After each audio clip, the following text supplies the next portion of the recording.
Magandang gabi sa inyong lahat. Magba-Bible sharing na naman po tayo.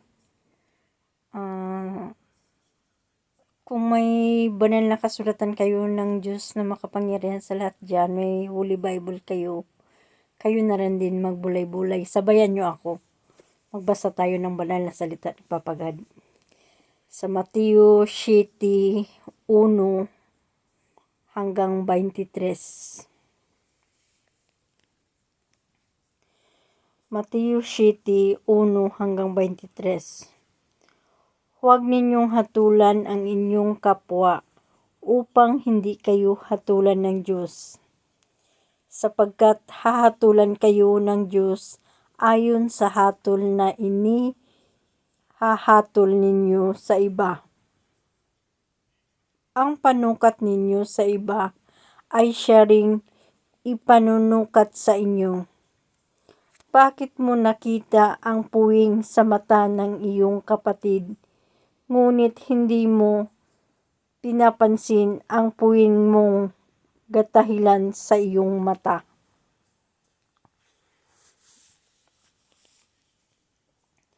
Mapag-imbabaw, alisin mo muna ang puwing na gatahilan at sa gayoy makakikita kang mabuti at maaalis mo ang puwing ng iyong kapatid. Huwag ninyong ibigay sa aso ang bagay na banal, sapagkat kayo'y babalingan at lalapain nila pagkatapos. Huwag ninyong ihagis sa baboy ang inyong mga perlas, sapagkat yuyurakan lamang nila ang mga iyon. Humingi kayo at kayo'y bibigyan. Humanap kayo at kayo'y makasusumpong. Kumatok kayo at ang pinto'y bubuksan para sa inyo. Sapagkat tumatanggap ang bawat humihingi, nakasusumpong ang bawat humahanap, at binubuksan ang pinto sa bawat kumakatok. Bibigyan ba ninyo ng bato ang inyong anak kung humihingi ng tinapay? Bibigyan ba ninyo siya ng ahas kung humihingi ng isda? Kung kayo na masasama ay marunong magbigay ng mabubuting bagay sa inyong mga anak, gaano pa kaya ang inyong Amang nasa langit? Ibibigay niya ang mabubuting bagay sa mga humihingi sa Kanya. Kaya gawin ninyo sa inyong kapwa ang ibig ninyong gawin nila sa inyo. Ito ang kahulugan ng kautusan ni Moises at ng turo ng mga propeta. Pumasok kayo sa makipot na pintuan, sapagkat maluwang ang pintuan at malapad ang daang patungo sa kapahamakan, at ito ang dinaraanan ng marami. Ngunit makipot ang pintuan at makitid ang daang patungo sa buhay, at kakaunti lang ang makasusumpong niyon. Mag-ingat kayo sa mga bulaang propeta. Nagsisilapit sila sa inyo na animoy tupa, ngunit ang totoo'y mababangis na asong gubat. Makikilala ninyo sila sa kanilang mga gawa. Napipitas ba ang ubas sa puno ng dawag o ang igos sa puno ng aruma? Nagbubunga ng mabuti ang bawat mabuting punong kahoy, subalit nagbubunga ng masama ang masamang punong kahoy.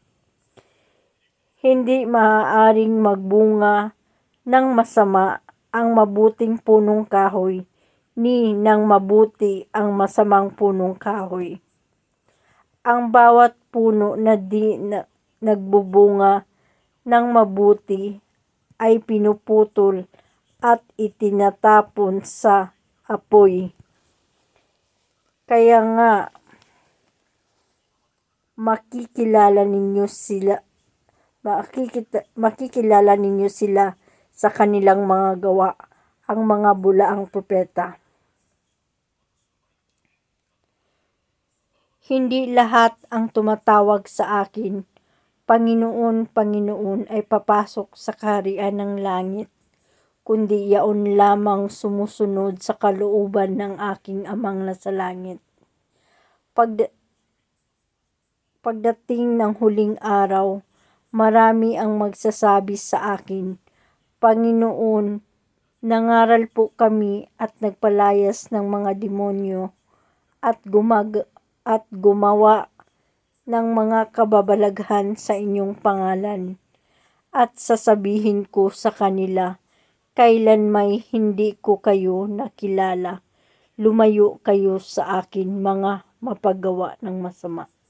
Antayin pa ba natin mga friendship, nasabihan tayo ng Diyos na lumayo kayo sa akin, mga mapagawa ng masama. Hindi lahat ng tumatawag sa akin, Panginoon, Panginoon, ay makapasok sa kaharian ng langit, kundi yaon lamang sumusunod sa kalooban ng aking Amang nasa langit. Yun ang sabi ng Diyos eh. Kaya maliwanag dito na yun lang sumusunod sa kalooban ng aking Amang nasa langit. Kaya huwag na tayong magmataas kasi sabi ng Diyos na ang nagmamataas aking ibababa, ang nagpakababa aking itataas. Kasi 'di ba? Ang daming nagsasabi na ito ang tunay na relihiyon, ito ang tunay na relihiyon. Ang tunay na relihiyon na sabi na gawa ng Diyos, iglesia ng Diyos eh. Ang Diyos na magsisilik dyan sa bawat in every churches. Ang Diyos ang magsisilik eh. Kasi small children lang yung sabi ng Diyos eh. Mumunting anak, small children lang eh. Kaya sa bawat in every churches, may pipiliin ang God na iglesia ng Diyos. Yung totoong mananampalataya sa Diyos. Kasi posible naman sa in every churches na walang totoong nananampalataya sa Diyos. Mayroon naman talagang nananampalataya sa Diyos eh. Totoong nananampalataya. Kasi hindi naman lahat kasi nananampalataya eh. Yung iba sabay-sabay lang sila. Ganun. Pero yung iba naman totoong mananampalataya sa Diyos. Kaya yun ang matatawag na iglesia. Iglesia ng Diyos. Na siyang ulo ng iglesia ay si Jesucristo. Titipunin yun. Titipunin yun ng Diyos at saka mangaral ng salita ng Diyos at saka magmultiply yun kasi sabi ng Diyos sa ibang verse na ang binhing nahulog sa matabang lupa ay tumubo, nakasanga, nakapamunga at nakapamugad pa ang mga ibon. Ibig sabihin maliligtas tayong lahat kung tayong lahat ay tumatawag sa Diyos. Paimtim na panalangin at pagsamo.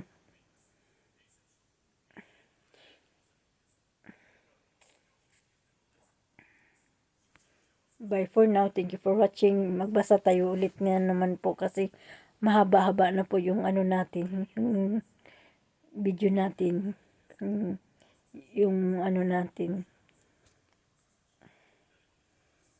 vlog natin. Kaya thank you for watching. Bye for now. Sana mayroon kayong kunting natutunan sa Matthew 7:1-23. At nandito yung huwag kayong humatol upang hindi kayo hatulan ng Diyos.